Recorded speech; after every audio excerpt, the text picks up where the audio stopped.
नमस्कार, मैं रविश कुमार। किसान जब भी ट्रैक्टर लेकर आते हैं, ट्रैक्टर को लेकर भूत खड़ा कर दिया जाता है, जैसे ट्रैक्टर नहीं टैंक हैं। मीडिया रिपोर्ट में आप ट्रैक्टर को लेकर तरह तरह की बातें देखेंगे। किसी में लिखा होगा बुलेट प्रूफ ट्रैक्टर लेकर आ गए किसान, तो कोई मॉडिफाइड ट्रैक्टर का जिक्र इस तरह करता है जैसे ट्रैक्टर नहीं स्टार वॉर फिल्म का कोई अंतरिक्ष यान हो। हरियाणा के मुख्यमंत्री मनोहर लाल खट्टर ने अपने एक बयान में जोर देकर कहा है कि प्रदर्शन करना है तो ट्रैक्टर की क्या जरूरत है। ट्रैक्टर को लेकर आम लोग भी सोशल मीडिया में अनाप शनाप कहते सुने जा सकते हैं। और ऐसे लोगों के हिसाब से तो जर्मनी के इन किसानों को भी ट्रैक्टर लेकर अपने देश में नहीं निकलना चाहिए था। देखने से तो यही लगता है कि ये ट्रैक्टर भी कैथल या फतेहगढ़ साहिब में चल रहे हैं, मगर ये वीडियो जर्मनी का है।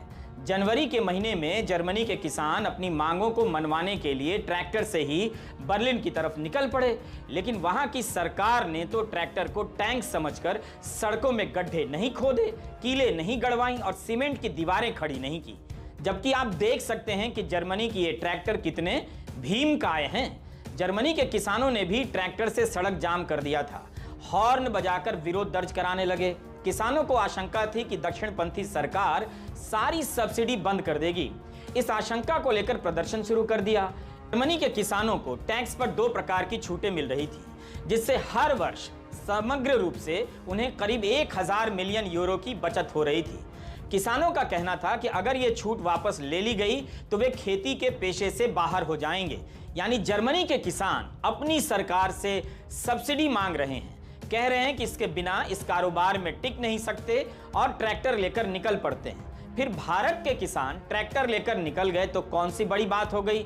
सरकार से एमएसपी की गारंटी मांग दी तो कौन सी बड़ी बात हो गई। बात यही है कि ट्रैक्टर बहाना है, किसी तरह किसानों की मांग को बेकार बताना है, साजिश का हिस्सा बताना है, कभी ट्रैक्टर के बहाने तो कभी उन्हें खालिस्तानी बताकर।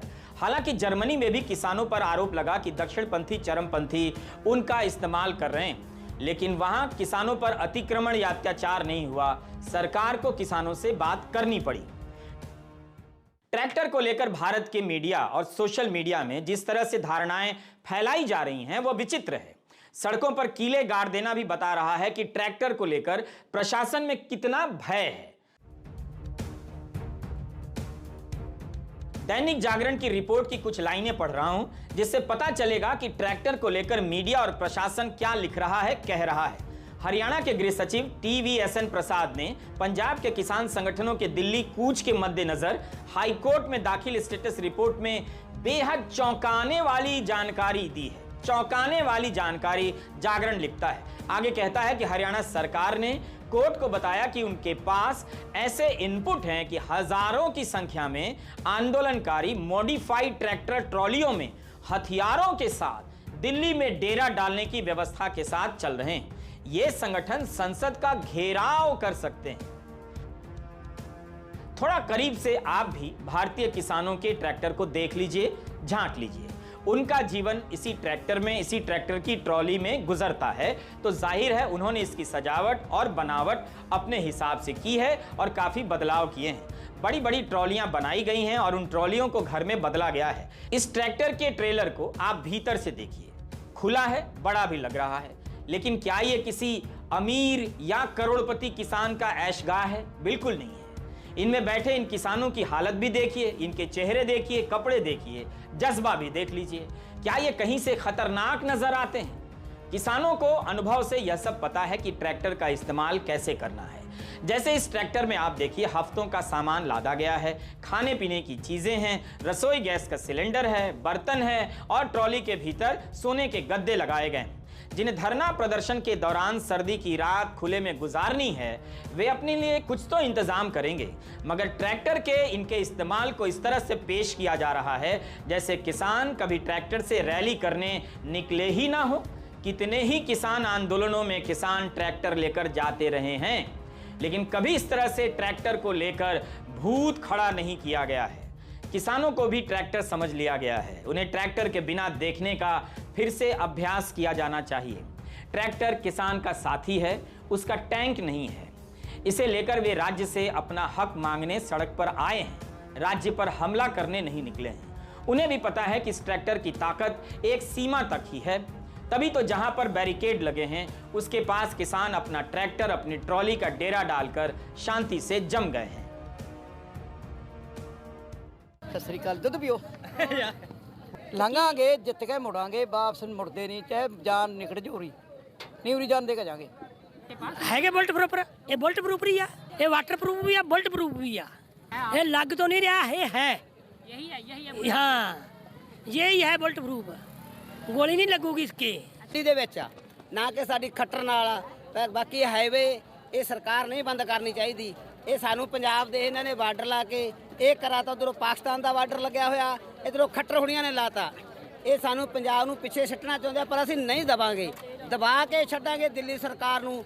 ਅੱਗੇ ਵੀ ਅਸੀਂ ਬੈਰੀਕੇਡ ਭੰਨ ਕੇ ਤੋੜ ਕੇ ਇਹਨਾਂ ਦੀਆਂ ਕਿੱਲਾਂ ਅਸੀਂ ਜਾਂਦੇ ਰਹੇ ਆ, ਹੁਣ ਵੀ ਜਾਵਾਂਗੇ। ਕੁਝ ਟਾਈਮ ਦੇ ਵਿੱਚ ਅਸੀਂ ਹਰਿਆਣੇ ਦੇ ਵਿੱਚ ਕੂਚ ਕਰ ਜਾਵਾਂਗੇ। ਅਸੀਂ ਬਿਲਕੁਲ ਨਹੀਂ ਡਰਦੇ, ਨਾ ਹੀ ਸਾਡੀ ਕੌਮ ਸ਼ੇਰਾਂ ਦੀ ਡਰਨ ਵਾਲੀ ਆ। खट्टर वास्ते बहुत माड़ी गल आ, साडी तां लड़ाई दिल्ली दे नाल आ। ट्रैक्टर को दुश्मन और दुश्मन के टैंक की तरफ पेश कर सड़कों पर कीले गाड़ी जा रही हैं। उन्हें नुकसान पहुंचाने का प्रयास हो रहा है, जबकि सबको पता है कि किसानों के पास जो ट्रैक्टर हैं पुराने हो चुके हैं, नए भी हैं, उनके लोन की क्या हकीकत है आप जानते हैं। मगर कीले गाड़कर उनके ट्रैक्टर को नुकसान पहुंचाने का इंतजाम किया गया है ताकि 20 से 25 हजार रुपए के टायर फट जाएं और उन पर कर्जा और बढ़ जाए। पुराने जंग खाए इन ट्रैक्टरों को आप अपनी खुली आंखों से देखने का प्रयास कीजिए। इन ट्रैक्टरों को दिखाकर बताया जा रहा है जैसे करोड़पतियों की कारें यहां लगी हों। क्या आपको यहां खिन्नौर बॉर्डर पर जमा किसानों के कपड़े देखकर लगता है कि ये करोड़पति लोग हैं, 500-500 एकड़ जोतने वाले किसान हैं? इसका आंकड़ा तो सरकार के पास होगा, वह बता दे कि कितने किसानों के पास 500 एकड़ की जमीनें हैं और कितने किसान करोड़पति हैं। करोड़पति किसान इस तरह खड़े होकर छोटे से दोने में अपने लिए खाने का इंतजार नहीं करते, 2 रोटी मिल जाने पर ईश्वर का शुक्रिया अदा नहीं करते। इन किसानों के कपड़े किसी डिजाइनर बुटीक से बनकर नहीं आए हैं, बल्कि जमीन में काम करते करते मैले हुए हैं। इनके कपड़ों पर मेहनत दिखती है, किसी अरबपति या करोड़पति का आराम नजर नहीं आता। 2020-21 में भी यही हुआ था। जब किसान दिल्ली आए तो कहा जाने लगा कि करोड़पति किसान हैं, इनके पास सैकड़ों एकड़ जमीन है। यह इसलिए किया गया ताकि लोगों की सहानुभूति और खासकर ये जो हाउसिंग सोसाइटी वाले हैं और उनके गेट पर बैठने वाले फुल टाइम अंकिल और आंटियां हैं, उनके बीच किसानों के प्रति सहानुभूति ना बने, इसका प्रयास पिछली बार भी किया गया था। किसानों पर इस बार भी उन्हीं बातों को लेकर हमले हो रहे हैं। तो समझना चाहिए कि जब किसानों के साथ ऐसा हो सकता है तो बाकियों के साथ भी ऐसा होगा, बिल्कुल होगा, आपके साथ भी होगा। गरीब और साधारण किसानों को करोड़पति अरबपति बताना एक तरह से उनके साथ दोहरा मजाक है, क्रूर मजाक है। किसान आंदोलन के पहले चरण में 700 से अधिक किसानों की जानें गई थी। निश्चित रूप से वे सैकड़ों एकड़ जमीन के मालिक नहीं थे और शौक से साल भर के लिए खुले आसमान के नीचे सर्दी में, गर्मी में, बरसात में, ट्रैक्टर की ट्रॉली में इस तरह रहने नहीं आए थे। एक अध्ययन से बात सामने आई थी कि मरने वाले ज्यादातर किसान पंजाब के थे और छोटे व सीमांत किसान थे, भूमिहीन किसान थे। 10 नवंबर 2021 के दिन द हिंदू में विकास वासुदेव की रिपोर्ट है, आपको मिल जाएगी इंटरनेट पर। इसमें विकास ने दिखाया है कि जो किसान आंदोलन के पहले 1 साल में जिन किसानों की मौत हुई उनमें से ज्यादातर के पास 3 एकड़ से कम जमीनें थीं। जो भूमिहीन किसान मरे थे या किराए पर लेकर खेती करते थे उनके पास भी 2.5 एकड़ की ही जमीन थी, उससे भी कम। आखिर इन लोगों में किसानों को लेकर